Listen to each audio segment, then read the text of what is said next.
Need wholesome meals without the planning, shopping, or prep? Factor's got you covered with dietitian-approved meals ready in just 2 minutes. Get 50% off at factormeals.com/JTrain50. That's 50% off at factormeals.com/JTrain50.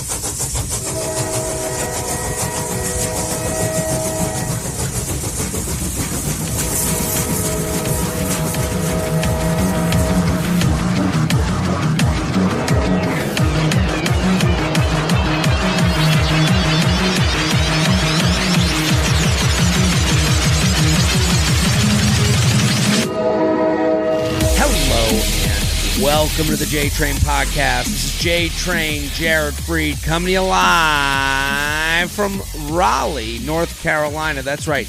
Every Monday, we read your emails, we answer your questions, we tell your stories, and we give you some perspective. And I want to thank you. Thank you for being a listener of this podcast. Thank you for letting us help you put your brain on the shelf and take the wheel of your thoughts for an hour every week.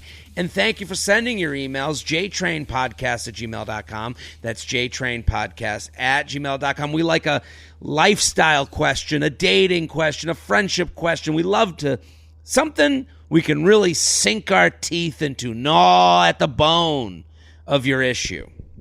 And I want to, I'll give an additional thank you. We're in the thank you portion of this whole podcast. The special is out. I'm taping this. This is the first podcast I've taped since the special. Truly touched and moved. The messages, the fact that you guys are enjoying it in the way you're enjoying it, doing watch parties, the messages I'm getting. People did watch parties. I'm looking at my guests for today. They're like, "Are you kidding me? I can't believe it either." There's a woman. She just sent me a screenshot, and it's this she sent me a picture. It's this gorgeous screen that she has on her roof in San Diego. It looks like it's out of a rom-com. And she said that she played it for 30 of her friends, and then a bunch of guys walked over, and they were like, "What's going on?" And then they started watching, and now she has a date with one of the guys. This is what it's all about. And I actually have become I've gained confidence from seeing how people have enjoyed the special, that they go, "My boyfriend liked it, my mom liked it, my friend." You've made me feel really good, and I want to thank you for that. And again, it's out there. It's on Netflix. It's as available as it could ever be. Click on it, like it, watch it, do the thumbs up, share, give it to someone, because here's how confident I am. When someone says to me, "I've been trying to get my boyfriend into your stuff for years." That's what a lot of those messages. I've been trying to get my boyfriend into the JCU, the J-Train Cinematic Universe for years, and he's always said no. And then the special turned him. I'm like, yeah. That's right. I think it's for everybody. I think, and I know it's for everybody. So share. 37 and single. It's on Netflix. I'm on the road. I am going to be in Lexington, Kentucky, and then a bunch of other dates. So go jaredfree.com. I'll go pull it up right now before I get to our guest, because I'm so excited to have her back. Hold on. Let me just get to my tour dates. I'm going to be in Lexington, Kentucky, Colchester, Connecticut. I'm going to be at a vineyard. From Netflix to the vineyard. So in Colchester, Connecticut, East Providence, Rhode Island, Atlanta, Huntington, Seattle, Charlotte, Philly, D.C., Baltimore, Dania Beach, Portland, Oregon, Phoenix, San Diego, Boston. So jaredfree.com for the tickets. Very excited for today's guest. Returning to the J-Train Podcast. It's been too long because you're just not in New York anymore. We don't, when I saw you the other night, and I'm so happy you're back. Yes. Hilarious comic, Chloe Hilliard. Thank you for coming on. Thanks for having me, Jay. I appreciate it. It is so amazing to see you. Everyone needs to go follow Chloe. So funny at Chloe_Hilliard. She is going to be in Pittsburgh and Cleveland this weekend. Pittsburgh and Cleveland. The link is in her bio. Chloe, what's going on? How are you? You're in LA, so we don't chit-chat enough. Yes, I know. And you know it's so interesting when I ran into you at the cellar, small brag. That's right. Um I realized it dawned on me. I mean, I've seen you doing all these great things. I'm so happy for your special, but like Thank we you. kind of like started together. Like we started around what over 10 years ago? Like Absolutely. like doing OKPs, original key players. yes, yes. Yeah, absolutely. And I mean, it's so weird because everyone goes on their own like odyssey. Hmm. And now you're in LA. How do you like LA? How are you in LA? Okay, so I'm going to lose a lot of cool points being a native New Yorker by saying Yeah, that I like living in LA. you I love it. enjoy it. I do, but you know what? It's all about like where you are in your life, right? So, like Mm, for me, I'm older. I don't have kids. Didn't have a serious relationship. My family, everybody is in New York. But as far as like myself, it was a pandemic. I was turning 40 at the time. I was like, if this is a midlife crisis, let me go explore it because otherwise, who knows what's going to happen? So it's time to go out there and do it. And so I moved here December 2020.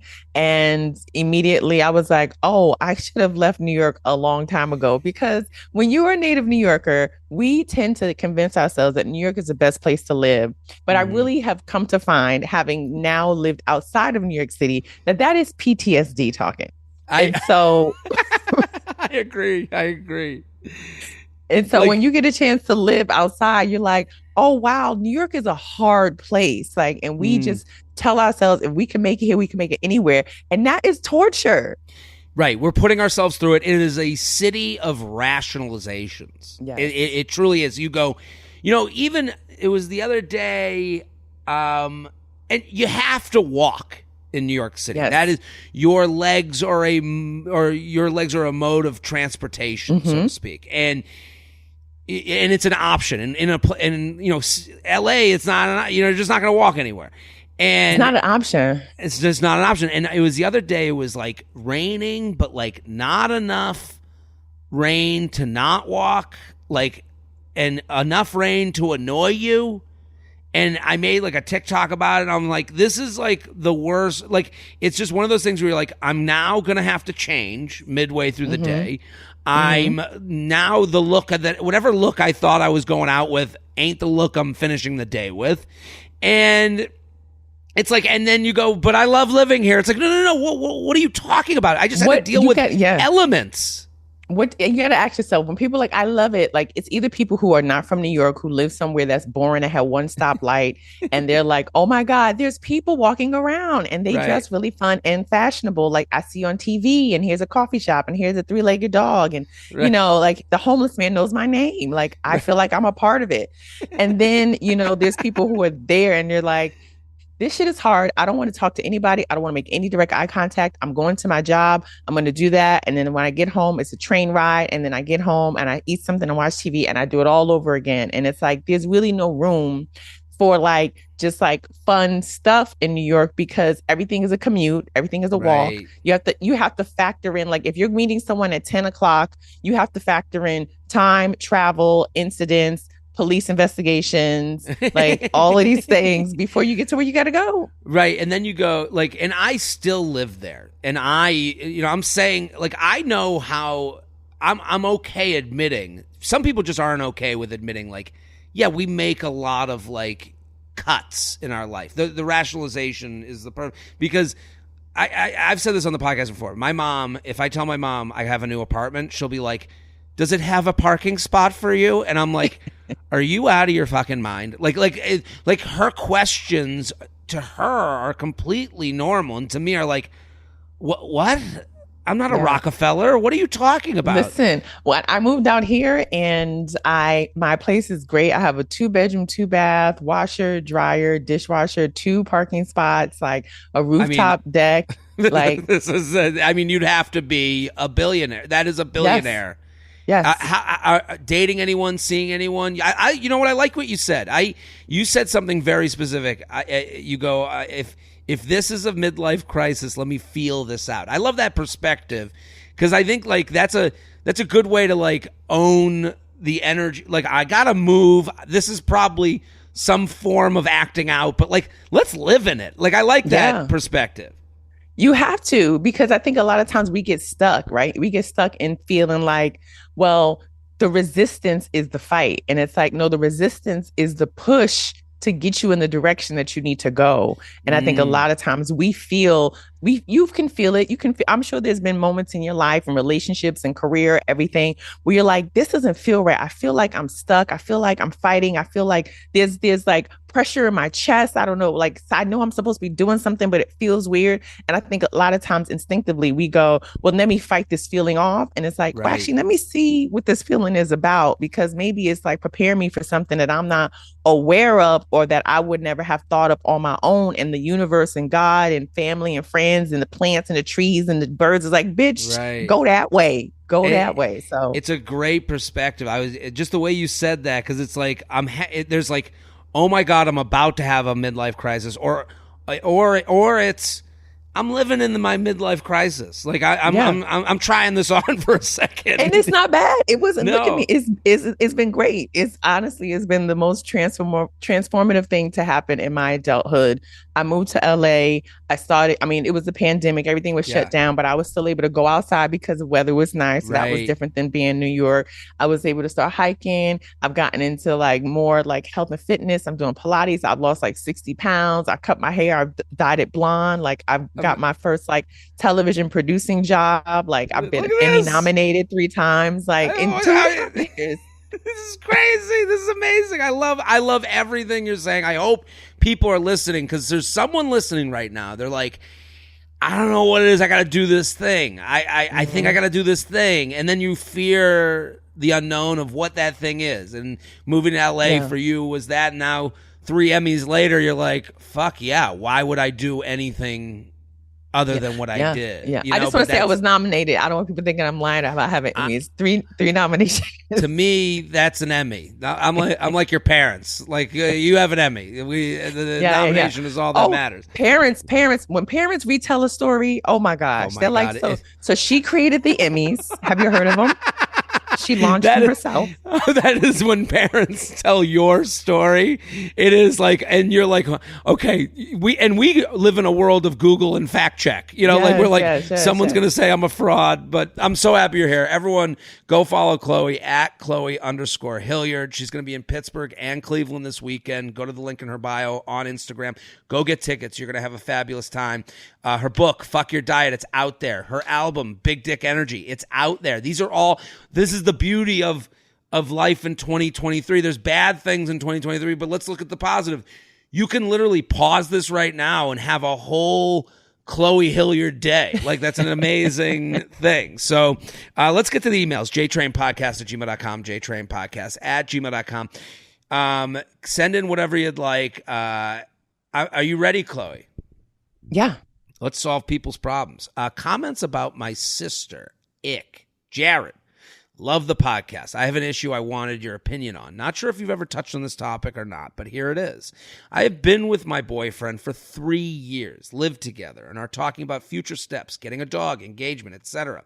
I'd say we're a great match, aside from the standard relationship problems we were faced with, until recently. He wanted to show me a funny video his friend had sent, and while scrolling through his conversation, I noticed a message from his friend, who I already dislike as he often makes gross comments about women. The message stated, "Wow, I saw your girlfriend's sister today at the grocery store. You weren't kidding. She is sexy." Sexy.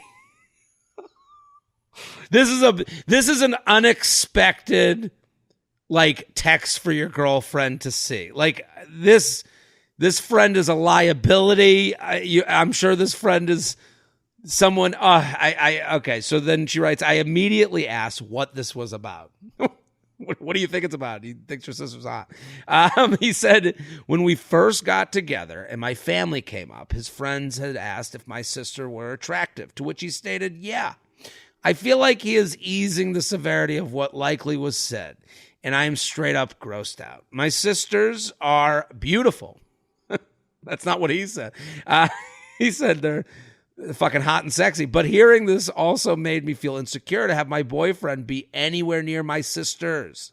She says multiple. Is this something I should end our relationship over? Very torn by all this.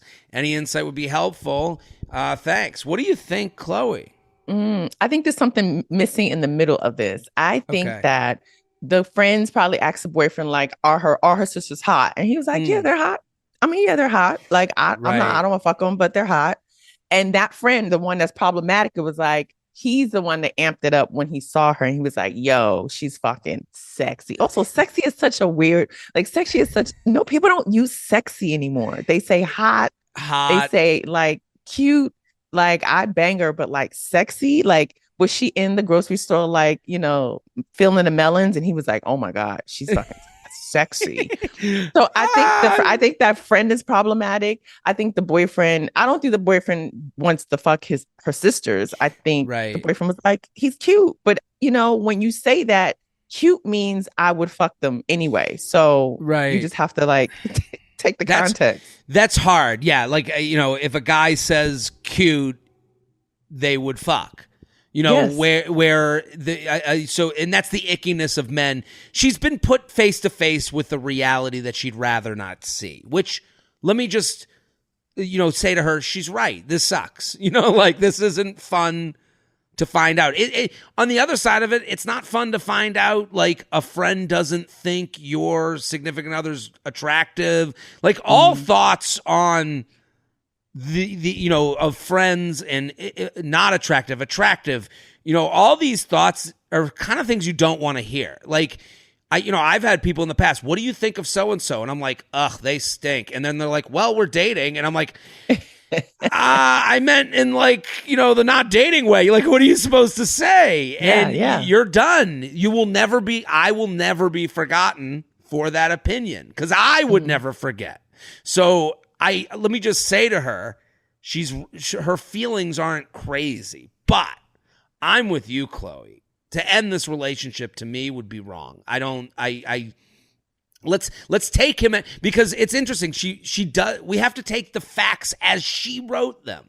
Yeah. She wrote the facts. This is a friend who I already dislike as he often makes gross comments about women. So yes, and sexy is a weird word. So he is known to inflate language. So yes. So let's just stay to the facts. You have boyfriend you love or like or whatever. And you have friend you already don't like because they are gross about women. Having a conversation that your boyfriend is really receiving. The conversation wasn't your boyfriend going, hey, you should see the hot sister, the sexy sister. Mm-hmm. It was the guy saying, you're right. And I agree with you. I think what happens is, does she have sisters? And on the spectrum, it's either, oh, you should see the sisters. They got these hot tits. Oh, my God. I just want to touch them. Or it's, they're really cute. Yeah, they're actually pretty attractive. And that's and let's it's probably closer to cute than you should see these titties. Mm-hmm. Right? Yeah. Like I think we're on the same page. But also, if the roles were reversed, right? Like if I was dating a guy and my friends asked if his brothers were hot, I'd be like, yo, his brothers are fine as shit. Like the whole family's fine. That doesn't mean that I want to have sex with them. I'm just letting you know that they come from a good DNA pool. Right. And I will probably try to hook you up with my friends. Now, if you are a creep, like how this guy is, according to her, you don't want them around. But also, I feel like there's nothing wrong with like hitting it in the head and just being like, hey, like I would prefer if you don't like kind of objectify my friends to your friends who I don't like in the future, can you just not talk about my family with this particular guy and then we'll be fine. Right. And you know what, the way, like hearing you say, oh, his brothers are hot, they're fine. I don't get, like, I'm hearing you say, and I go, it's kind of like, I'm like, you're not creepy. Do you know what I mean? Like, I think the creepy friend, like, put sauce on this language that she never would have had through her boyfriend if she had heard it first. Like, if her boyfriend, if she was like, what do you think of my sisters? And her boyfriend was like, your sisters are hot. Like, if he just said it like that, I don't think she would have this negative connotation that it's spoken about in a sexual way. I think it's because it's come through the translator of douche. Like I think she needs to, again, having that conversation. Hey, like it really kind of bothered me and I don't know what it was. Can you expand on how this all came up, just so I know and I can hear it through you and not through, Doucherson, that I'm hearing it, because all I can hear is that guy saying my sister's sexy, not you. I think that would help her. Yeah. And also just make sure that you aren't like projecting how much you hate this person onto your relationship. Right. And so like, you're not going to marry this person. If you are going to marry this boyfriend, then y'all definitely have to have a conversation. Because if you're getting married, this is going to be his sister-in-law. You don't want him to be the guy at the creepy family reunions trying to take pictures up the skirts of your sisters and then posting it to his boys in the chat being like, It's so funny. All he said was they're cute. And now he's taking pictures underneath the stairs. That's how quickly this gets out of hand. Like, I think she has to hear him talk about it and she'll hear it from a normal guy who she has respect for. And it's different because she's heard it from the guy she doesn't have respect for. JTrainPodcast at gmail.com. JTrainPodcast at gmail.com. Here with Chloe Hilliard. Go follow at Chloe_Hilliard on Instagram. Fantastic comic. Pittsburgh and Cleveland. Where are you performing in Pittsburgh and Cleveland? I love those towns. Pittsburgh, I am at the Bottle Rocket Social Club. And in Cleveland, I'm at Hilarities. I've never been to Bottle Rocket, but I will say Hilarities, great time. Love the food there. Great spot. So everyone go on out. The diamond ring, engagement ring I bought is too big. Okay. Jay, love the show and have for years. Keep it up. Here's my issue I'd love to hear your opinion on. How big is too big of an engagement ring? Okay. I'm planning to propose at the end of the summer. My uncle is our family jeweler, so fortunately for me, I get a bit of a family discount. Having the discount means my dollars can stretch into a bigger diamond for the ring. Okay, this makes sense. I have had a very well-paying job for a few years now, and I knew I could afford a bit of a bigger stone for her. As much as the ring is for the girl, I've always felt the pressure that the size of the diamond is a reflection on me. Insecurities aside, the one I bought was over 3 1/4 carats. I don't know ring stuff. I'm going to look it up. Look it up. Because I 3 1/4 carat? Okay. 3 1/4 carats. Someone heard that who's a ring. Some woman who's dating a guy 2 years and her whole explore page is rings is like, oh my, I had an immediate reaction. I have no reaction. My mother, grandmother, and a few of my girlfriends I've shown it to are all complaining that their diamond is too big. I didn't think that was possible. What the fuck? Isn't this what you people want? He's getting angry. That's big. That's 3 1/4. Now, I think. I don't want to cut you off. Are you finished? No, go ahead. Okay. I mean, I'll finish the email. No, now I'm nervous that when the big day comes and I pop the question, while she will, of course, like the ring, she might feel insecure wearing a ring that big around her friends in public, or consider it a safety concern walking around the city with it on. Thanks for letting me vent. Curious on your thoughts on this. Chloe, I would love to hear your thoughts. Okay, so there's a lot of factors. One, I would say the ring should match the woman, right? So also you don't want something that's going to be too big on the hand of the woman. If she's petite and tiny, a big ring is cumbersome. It gets in things, it gets attached to stuff, so you got to make sure like who is the woman that you're getting this ring for, number one. Number two, I feel like the size of the ring is a billboard, right? And this means that you are willing to do the things that support the lifestyle of a ring that big. So if you're not willing to create, more opportunities. Like if this is the biggest thing you're going to ever get her in your marriage, and you holding yourself up to a very bad standard. So you got to kind of like ease into the things that you want. So if you give her this big ass ring, that means you got to give her a big ass house, a big ass car, a big ass beach house. Like you can't fall back and be like, well, I got you that ring that one time while we share these oodles and noodles. Like, no. And then also, I think safety is a concern for sure. But also, why don't you just ask her what kind of ring she wants? Like everything you said, I'm so happy you're here because, you have to live a big ring life. It's the equivalent of buying your 16-year-old son or daughter a BMW. Yeah. Where are you going from here? BMW ain't the last car. It's the first car.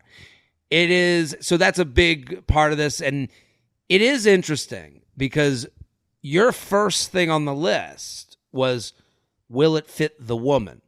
Mm-hmm. This guy's perspective is big is better. It is just big as rich, big as look at me, big as a, and he said, did he say billboard or you said billboard? I said billboard, but he said it's like a reflection of him. Like, you know, I'm doing good. Look what I got. But also, everybody that knows you knows your family works in the diamond business. So that's like you showing up with like a laptop that fell off a truck, being like, look what I got. It's like your friend stole it from the airport. Like, what are you talking about? We all know. I just think it's like, it's like, I guess I don't want to be crude, I guess, but like, it's like, yeah, I go down on her, and it's like, but do you do it right?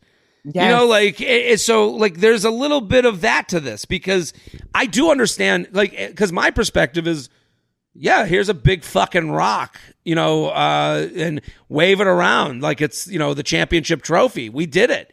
But I think what you're saying is something guys don't think about, and it doesn't sound like he's taken her opinion into account.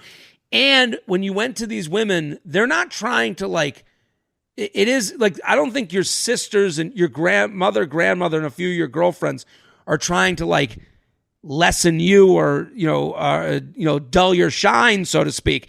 I think they're trying to like give you good advice, and you're not really listening to them. I think they're looking at you going, hey, I think she's going to want like detail, a thought, not just big. That's like my dad.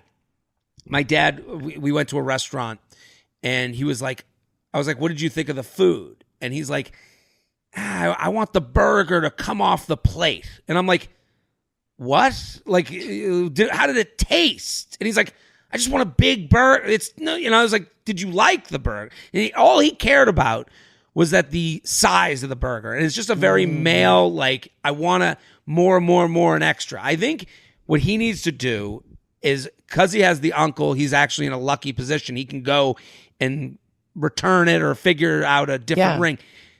Something that's so like sexy, and he doesn't even realize it. And I think men don't understand. It's like, men don't get, and this is a teachable moment. Men don't understand that when you give a woman a choice, it's sexy. Right? Let her tell you what she wants, and then you deliver on what she wants. Right. So I think the best thing, because you have this insider, connection, it's, you say to your uncles, hey, listen, I want to set up an appointment with her. You deck the place out with fucking flowers and roses. Yes. You get some champagne. You get her favorite treats. You have them give her white glove experience. You lay everything out, and you have like an area of the things that you actually can afford. Spread it out and be like, what kind of stone do you like? What shape stone do you like? What kind of setting do you like? Blah, blah, blah, blah, blah. Like, now this is not the engagement, but I just want to make sure, I want you to know that you are important to me. I value your opinion. I want to make sure that I'm doing something that you like and you enjoy, because I want us to start this life together as partners and be clear on our communication and our expectations and our reality. And then you schedule like the actual engagement when she won't know. So there's still an element of surprise. Right. And then she'll see the ring completed then. Most people can't do that. You nailed it. Every woman listening right now is a little bit more wet than they were before. Yes. Just your description of it. You're totally right. They do this date on The Bachelor. Yeah. They do this date where they go together, and what you said is perfect, but if The Bachelor's doing it, that show is made for women to get them to a Disney princess romantic space. So we know it's going to work. Just listen to us, because that's what your grandmother and your mother and your girlfriends are trying to let you know. J-Train podcast. Go ahead. Yeah. Because when you force something on a person, especially an engagement ring, she's going to say, of course, it's great, it's big, it's gorgeous, but it may not be her. It may not fit her. And so now she's already entering in a marriage feeling not 100% who she is, because she doesn't want to hurt your feelings. Right. And he probably has this ideal, like, I know where he's coming from. It's not a bad place where he's like, I got to keep the whole thing a secret. I got to do the right thing. The right thing is big. That's the winner. Big ring is her winning. And it's like, no. Her winning is having the ring that she wants to show off, that she, that she's like, oh my God, there was, and he even, the champagne date, that is what you got. There's nothing to add. JTrainPodcast@gmail.com. JTrain Podcast at gmail.com. Here with Chloe Hilliard. Go follow at Chloe_Hilliard. We move from a money discussion to another money discussion. Okay, you ready? Yes. Significant salary differences in relationship. Jared and guest, all the feathers. I, 26-year-old female, and boyfriend, 26-year-old male, have been dating for about 6 months. We're both engineers in similar industries. We haven't specifically talked about how much money either of us make, but I've gotten a hunch that I make more than him. However, the other day, I overheard him on a phone conversation with his boss in another room while they were talking salary. From this conversation, I gathered that I make 50% more than him, which shocked me. When he got off the phone and came back into the room I was in, he asked if I had heard any of that. And I decided to lie and say no. Now that I know how much more I make, I'm afraid to bring up specific numbers. So my instinct was to avoid the conversation. I don't think he would mind knowing that I make more than him, but this big of a difference might shock him. I don't want paying for things in the relationship, checks at the restaurant, etc., to get awkward. He typically likes to pay for things to feel like the quote-unquote man in the relationship, but I split or trade off paying for things as well. But now I'm feeling guilty that I lied to him, and I don't think I can avoid this conversation forever. I guess my question is, how should I broach the conversation with him now that I lied? And how do you think we should navigate moving forward with one partner earning significantly higher salary than the other, especially when the unbalance is tipped in my favor while working in similar jobs? Many thanks. More money, more problems. Chloe, have you ever dealt with this? What do you think? What are your first thoughts? My first thought is, it's 6 months you don't know this person. Right. That's number one. You're thinking you're putting the cart before the horse. 6 months in, you don't have to tell them anything. You don't have to tell them anything about your financial earnings until you start saying, listen, we want to make this an official thing. Let's sit down and have a real conversation about our finances. What's your credit score? Do you have any debt? Like, that's when you start having those conversations. But when you're dating someone 6 months in, you don't need to know how much money they're making. If he wants to pay for things, let him pay for things, girl. Right. And stop. And now that you know he makes less, do not change. Do not start saying, oh, it's okay, I'll pay for this. No, let him extend himself, because he is doing it because he wants to do it. And once you do that, and this is fucked up, but this is, patriarchy and gender roles, is that once you undermine his ability to buy things, he's feeling that you're going to attack who he is as a man in the relationship. And so until you are invested enough to have a civil, open, honest, mature conversation about finances, keep your mouth shut and let him pay for shit. Right. Take him for everything he's worth. Fuck this guy.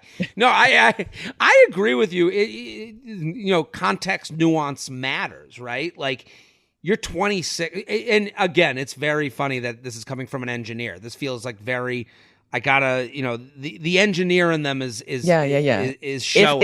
It's if X equals this, then. Right. No, lie. It's okay. It is a fib. It's not a full-on lie. You heard something. I don't know. Like, yeah, I'm with you. Let's play this out. You're also 26 and 6 months in. Like, I think 6 months in at 38 is different than 6 months in at 26. I don't think those are the same. I think also you're at the beginning of your career. 26 is not, like we're 50-year-old people that have our, finances in order. He's growing just like you're growing. Mm-hmm. I think the one thing that I would say could be something that would be helpful if this does come up again. You guys are in the same industry. It is good to know what people make, like, and as a negotiation tactic. Mm-hmm. Like, it is good when coworkers or people in the same industry are more open about this, because then you become like a little tiny, that's how unions work, where they go, well, okay, I know what a company can afford. When you're the employee, you're in the dark. You don't know. You just don't. And so I think there's an option here where you go, I heard the conversation. I if you ever want to talk about, like, what I'm making. She can't do that now. No, she can't do that because early. Because he might need help. No, because she already said she didn't hear the conversation. And Right. the fact that he said, "Did you hear that?" He probably didn't want her to hear that. Or, like, because that's not the way you want somebody to hear how much money you're making is overhearing Right. a conversation. I think one, let him bring it up. Let him Right. bring up finances. Let him bring up salaries. If he's applying for another job and it comes up being like, hey, or if he says, how much money do you make? I'm trying to go out there and find another job. Have the conversation when it happens organically, but don't try to Yeah. manipulate and contrive and like get him to start talking about money. All of a sudden, it's Right. 6 months in, it's a new relationship. It's none of your business. And you don't want to now have him know that you are eavesdropping lying ass bitch, because then the relationship is over anyway. Right. And so I totally agree with you. If it comes up, let's not think of I'm with you. Let him pay. Let him feel like a man. Let's enjoy each other. Get to know each other. Also, like, you're going to see about his passion and his like, this does work into your attraction to him, like how much he's making and how he's doing, and how much he pushes for more. That's going to be part of your story and how you feel about him. If it comes up naturally, I think look at it positively.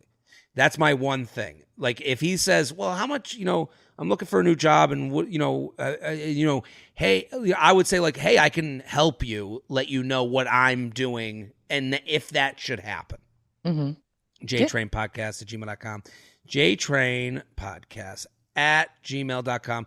Speaking of the money, we're sponsored, people. A great pair of underwear can start your day off right. A bad pair can ruin your life. With MeUndies, you're getting your day started off on the right cheek. With dozens of fun prints from donuts to superheroes and colors ranging from classics to bold and bright. MeUndies will make you look and feel Okay, I'm reading the script right now. I am such a MeUndies fan. And they are right. Underwear sets the tone. When you have underwear that is ill-fitting and uncomfortable, you really don't have a great day. I don't have a great day. I was wearing underwear that was old and it was tight and I was like, why am I in a bad mood? And then later in the day I changed. Oh my God, like my whole aura was different. So I'm not just saying that because all of us have, and you know why I was wearing old tight underwear? Because it was the end of I needed to do laundry. We all have that end of the rotation underwear. I'm saying to you, I'm giving you the encouragement, the push, the nudge. Throw them away. Get MeUndies. Improve your life. If you want MeUndies, comfort and style all throughout your wardrobe, they have you covered there too. They have insanely soft shorts, joggers, hoodies, onesies, and even adorable hoodies for your dog. When you're ready to hit the gym, check out their Move Me Activewear collection for breathable fabrics that are supportive, moisture wicking, and quick drying. To enjoy a 25% discount on your first order and free standard shipping, head over to MeUndies.com/JTrain. And here's our promise to you. If you're not completely satisfied, it's on MeUndies. So why wait? Get 25% off your first order at MeUndies.com/JTrain. We're here with Chloe Hilliard. Go, go, go. Follow at Chloe_Hilliard. Sister doesn't want to meet my boyfriend. Do you have siblings? I have a younger brother. Yeah, 15 years apart. 15. Yeah. You guys close? Yeah, we are. Yeah, we are now. I mean, it took some time because of the Yeah. age gap. I was like his second mom, and now we're like, adult siblings. But yeah, I love him. That's great. Dating anyone? Yes, he has a girlfriend who I have not met yet. So I'm actually interested to hear. Here we go. Dear Jared, an esteemed guest, longtime listener, first-time writer. I love listening to this podcast and would like to hear your take on a situation.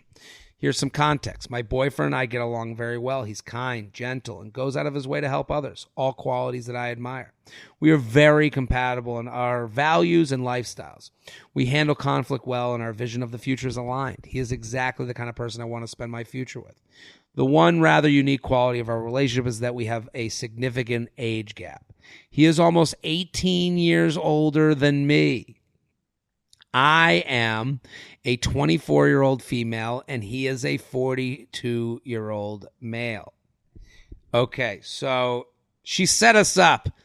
She wrote all these nice, kind things. She's trying to convince us. When you write all these beautiful things, 24 and 42 is not the same as 42 and whatever in 60. You know, like, it's just not. It's just not. But okay, we'll take her word for it. Chloe has shaken her head multiple times. At the beginning of our relationship, we had plenty of conversations about the age difference. We made sure to build a strong foundation of healthy communication, boundaries, and viewing each other as equals. Another important point is that neither of us was looking for an older or younger partner. We met organically doing a hobby we both love, got to know each other in group settings, only found out each other's ages on the official first date. He looks way younger than 42, LOL. So my situation, my family has refused to meet my boyfriend because they disapprove of our relationship. My mom has cited 3 reasons she disapproves, and I assume the rest of my family agrees. 1, the age gap. 2, he is a dance teacher. 3, he has tattoos. Those are, I think they all mean the age. I feel like you're missing like 4. He lives in a van. Like, I feel like we're missing. Right. I don't think it says he's a dance teacher. It's that you were maybe the student. You know, I don't know. I'll keep going. The email keeps going. My mom has said some pretty terrible things about him without even knowing him. My boyfriend is an off-limits topic in our family, and I get the sense they never want to meet him. This is obviously very hard for me because I would love for them to meet him and see how wonderful he is. It's even harder for me to see that my only sister has made no effort in showing me support. She never asked me about him, didn't wish us a happy anniversary. Well, happy anniversary. Let's walk before we run. And shows no curiosity about our relationship. I understand she may be uncomfortable about our age difference, but it is still pretty heartbreaking to not have support from your own sister. I am always supportive and curious about her relationship. Yeah, she's not dating an 80-year-old. My boyfriend always encourages me to call home and visit my family, but as time goes on, I can sense that his desire to meet my family is decreasing. He has asked me before not to force a meeting, to avoid a big conflict or an awkward meeting before my family is truly ready. He believes they should be the ones to bring up meeting him, since I have already asked them so many times. He has expressed hesitation about meeting them if this meeting is forced or if their only intention is to interrogate him. I want to respect these boundaries, but I also want my family to meet him. I worry that my family will never initiate a meeting, and I worry he may never receive the warm welcome he deserves. I think it is more realistic for my sister to meet him first. My question for you is, should I let the chips fall where they may, or should I apply some pressure? Should I tell my sister that I want her to meet my boyfriend, or should I wait for her to ask to meet him? Should I text her something like, hey, I'm going to my boyfriend's place this weekend. Let me know if you want to FaceTime and meet him. No. Or should I wait until she visits my city, which could be many months from now, and arrange a meeting in person? I want to leave the ball in her court, but I'm worried if I do, it will stay there forever. Any advice would be greatly appreciated. Humbly, the little sister. Chloe. That was a very in-depth email that kind of left out a lot, in my opinion. Of course, it's going to leave out a lot. Of course, it's going to leave out a lot. She's trying to convince. She's trying to sway. You know, this is sway the judges here. Give me some thoughts? What do you think? I have a lot of thoughts. Please. 1, okay, whenever you date somebody, remember you are dating that person, not your family. So if you find yourself in a situation where your family doesn't like the partner that you've chosen or doesn't want to meet the partner, you have to live with that. Because you're not dating people to make your parents happy. You're not dating people to make your siblings happy. So you got to put on your big girl panties and be like, they don't fuck with my boyfriend. It is what it is. Don't harp on it. Don't make their presence or their lack of presence another factor in your relationship. If you're going to be with this person, be with this person. Now, I will say this. I don't want to judge this gentleman. I'm 42. I would never, you couldn't pay me to date a 24-year-old. Like, I don't care how strong they back is, how big they dick is, how much money they got in the bank. 24 and me just cannot happen. Okay. Mm-hmm. But I don't know this person. So I don't want to go on the, traditional route and be like, probably is a perv. I don't want to say that. Probably is grooming you. I don't want to say that. I don't know. I don't know. Maybe because he's youthful, he's a dance teacher who lives in a van. Maybe he has the essence of a 25-year-old and y'all are compatible. I don't know. However, you're going to deal with the criticism because you're dating a much older person. That's a part of it. You got to sign up for it. It is what it is. Keep on pushing it. It'll give you some thicker skin. Thirdly, I want to say this is important for families because I'm sure there's people listening who are in this on the opposite end of this. They are the family that doesn't want to meet a person. It's so important for you to meet the people that your family wants you to meet.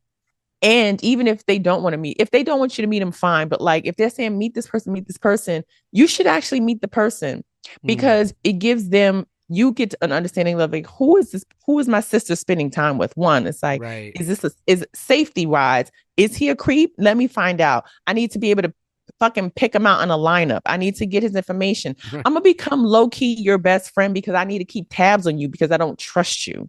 And also when you accept the person on paper, like if you say like, oh yeah, I met my sister's old ass boyfriend, he's cool or whatever, you don't give resistance. And when you give resistance the way her family is, now she ends up sending you a letter being like, how can I get them to get on board? It's like, no, don't create that resistance. Embrace it and be ambivalent.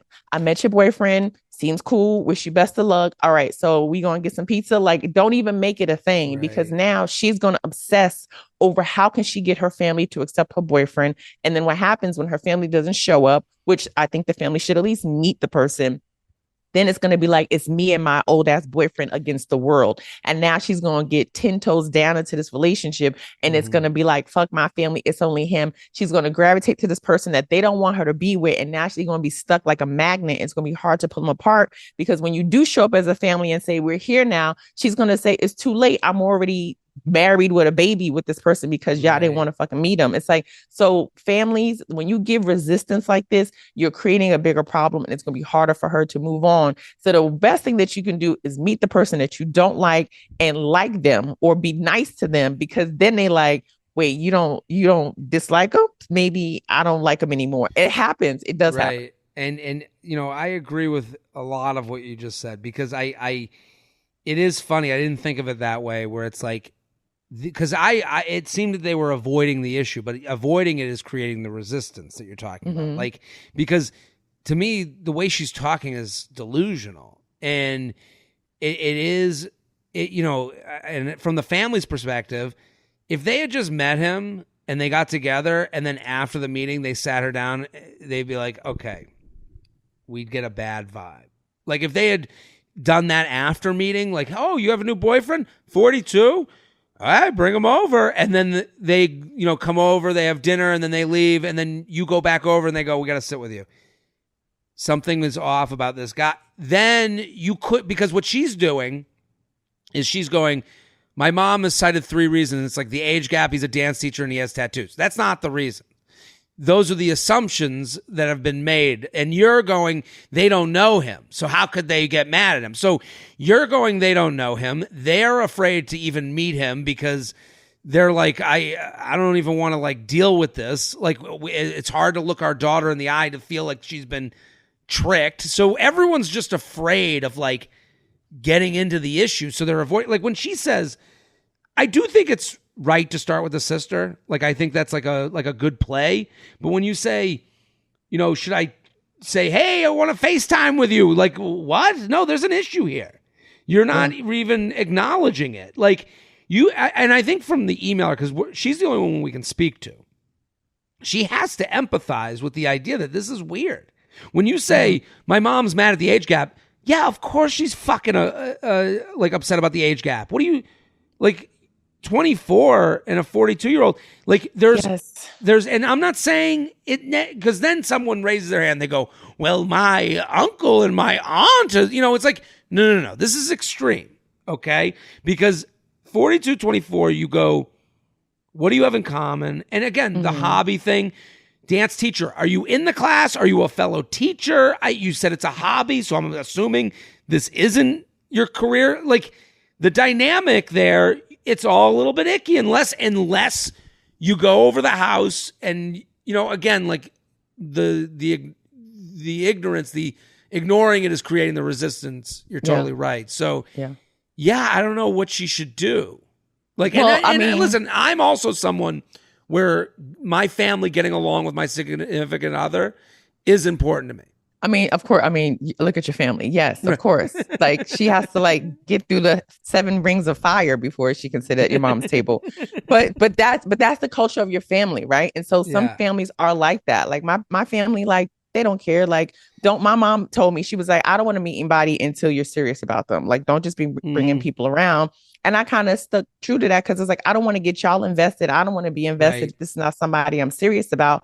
But I just want to say, for the 24-year-old women out there, you got to ask yourself, why is somebody who's 42 interested in me? Number one, why are they not dating somebody in their own age range? Because I'm going to tell you right now, I'm 42. If I met a man and he said he was a dance teacher and all this other goofy shit, I would not be fucking him. I would not be dating him. Well, also, to extend on that, ask yourself why you're comfortable with them. Like, I think that it goes all ways, because it's like, are you avoiding... 24 is a tough age. I think like there's such a thing as a quarter life crisis. Like, you want to feel older. Like, you want to say like, I'm 24. Clearly she lives away from family, like, so she's like, I'm a woman and this is a decision I'm making as a woman, which is cool. But also just, I don't know the details of your relationship, but I know from my experience being 24 and having older men date me, it's like, you're different. The women my age, they're old, they have kids and they don't take care of themselves. You're young, you're hot, you're sexy, you're so smart. And they puff you up to believe that you're this phenomenal woman, which is now why you deserve to be with a man of his age and his stature. Right. But really it's trickery. It's like a mind fuck, because it's like, I'm now dealing with someone who's not going to call me out my bullshit, who's not going to hold me accountable, who's not my peer, who doesn't know the things that I know. So I can like kind of manipulate the conversation and do things and all of that stuff. And it's like, also, as a 42-year-old man, right? If you tell your significant other, I don't want to meet your family if they're going to ask me questions, what the fuck are you talking about? They got to ask you questions. Right. That's a red flag. That's a red flag right there. I understand. Well, and also to go back to what we initially talked about at the beginning of this podcast, living in the discomfort, living in the quarter life, midlife crisis. To me, and I'm nobody with no education on this matter, but to me, opting into 42-year-old with life already set up is a avoidance of the discomfort of growing up and being 24. So, and these are all like, again, this is like not even the question she's asking. She's like, how do I get my sister?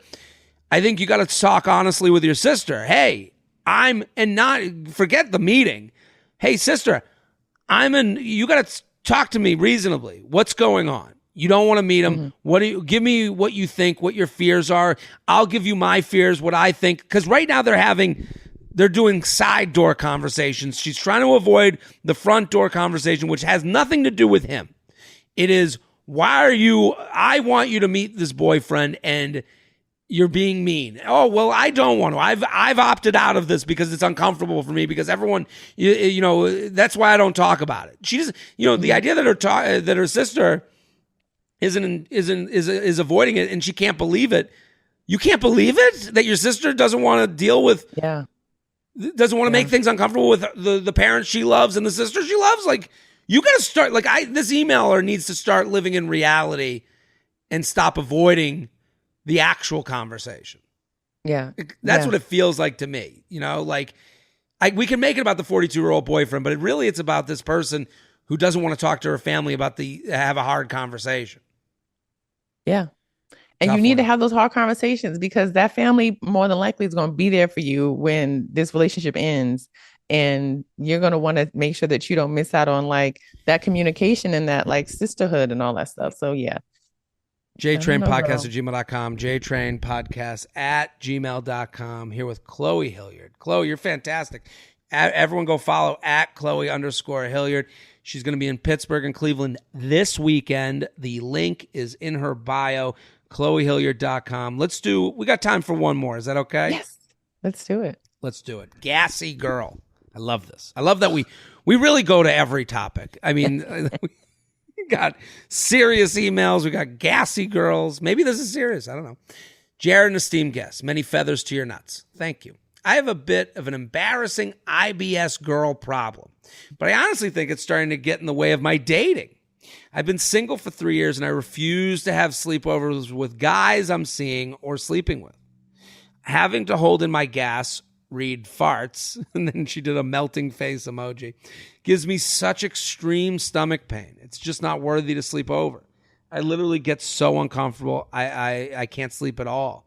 My last situationship was around 4 months long, me 30, him 40, and we didn't spend one single night together. He ended up breaking it off with me because he said we weren't connecting like we should be. And I can't help but think that maybe the no sleepover rule played a part. I never told him it was about stomach issues. I pretended that I thought sleepovers were too intimate, and I wasn't ready.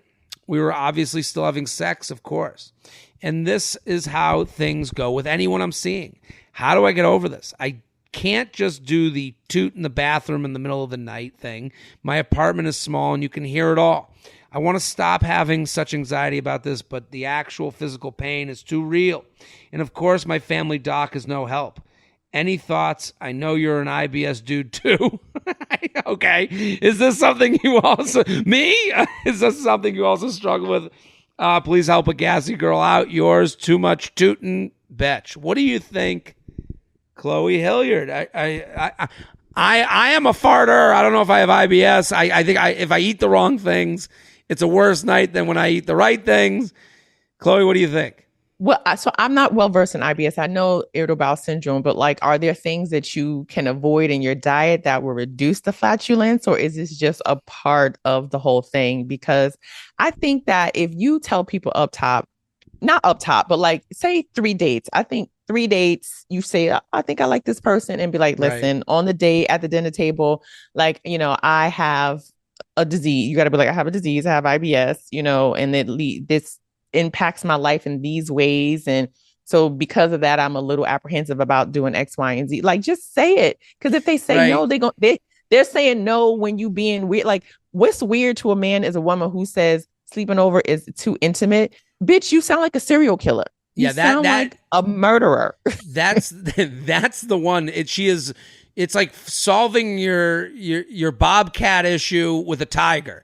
Yes. She has taken the wrong route towards a solution, because when you say, the too intimate thing, that screams to me, this person has something's off. They need to go through some shit. And they're, keeping me at arm's length when I'm trying to get to know you. I feel for her. This sucks. I mean, there's a couple things. She says the family doctor just doesn't help. I don't know what that means. I don't know. You need to go to a specialist. You need to go talk to another doctor. Go talk to a specialist, a stomach specialist. Let's research. ZocDoc, I think, sponsors a million podcasts. That app will get you to a specialist. You got to go to a specialist. Number 2, stop calling it IBS. Here's a little trick. Find a more scientific name for it. IBS is too jokey. It's too much of a punchline. We all know it. We don't take it seriously. We hear IBS. When I hear it, I immediately want to go. I start joking. Find the scientific name for IBS and refer to it as that. Like, it's flagellance reductive disorder. Like, whatever you can find a different name, because what Chloe said is correct. Like, you have to go. And you have to be open and honest about this and refer to it as a disease, a serious issue. And you're not the person who's gluten-free, who's not really gluten-free. This is an actual thing for you. And then the other thing is nobody cares. That's the most important part. If I heard a woman... People eating ass. Like people have been eating ass since 12 years old. You think they care about some farts? Like, you need to tell them up top, because also if they start dating you, it's going to come out, like, pun intended, eventually. So you might as well say, and you may fuck around and find a weird guy who loves the smell of your farts. Right. Like, they out there. They're out there. People eating ass, me. Okay. And also, to be honest, maybe I'm one of those weirdos. If a woman was like over and then all of a sudden I just started ripping farts, I'd be like, oh my God, this this is kind of hot. This is crazy. The confidence, it's like that. It's like that Sam Adams commercial where they sit with the boss, and then the employee's like, "I'll have a Sam Adams," and the boss is like, "Sam Adams, huh? Well, I'll have a Sam Adams." Like if I saw a woman like ripping one, and then I'd be like, "Oh, I guess we're open to this." But so nobody cares, but I know I can't tell you how to feel. I can't scream security into you. So I think you'll be more secure if you're say like, listen, I have this, I have a problem. I really want to spend more time with you. That might include me going to the bathroom to fart. And I hope, she said she fart at night. They sleep. He's snoring. He ain't smelling it. Right. Just fucking tuck the covers up, seal them up with your arms, and make sure that fart don't escape, girl. Please, I don't want to minimize it. Nobody cares, but I don't want to minimize it. Anybody that likes you and really loves you, they're going to have to understand that this is something that you got to do it for the rest of your life. But I do agree with Jared. Go to another doctor, go to a specialist. Maybe there's something in your diet that you can be doing to like help ease the situation. And then if all else fails, just be honest. Don't have these men thinking that you a stone cold killer who can't spend the night. Like, just say, listen, I'm staying at your place. All right, I ate something. My stomach's a little tum-tum. I'm going to go in the bathroom. Text me if you need me. Give me some air freshener, some incense, and pause the movie, and I'll be back out. Like, how about don't pause the movie? Turn the volume up. Oh yeah. Let's make it fun. Make it fun. JTrainPodcast@gmail.com. JTrainPodcast@gmail.com. Chloe, you're fantastic. Thank you so much for doing this with me. Thanks for having me, Jared. Everyone needs to go follow Chloe at Chloe_Hilliard. She is on all the platforms, Pittsburgh and Cleveland this weekend. I'm Jared Freed. We're here every Monday with your emails, your stories, your questions. We will be back next week. Boom.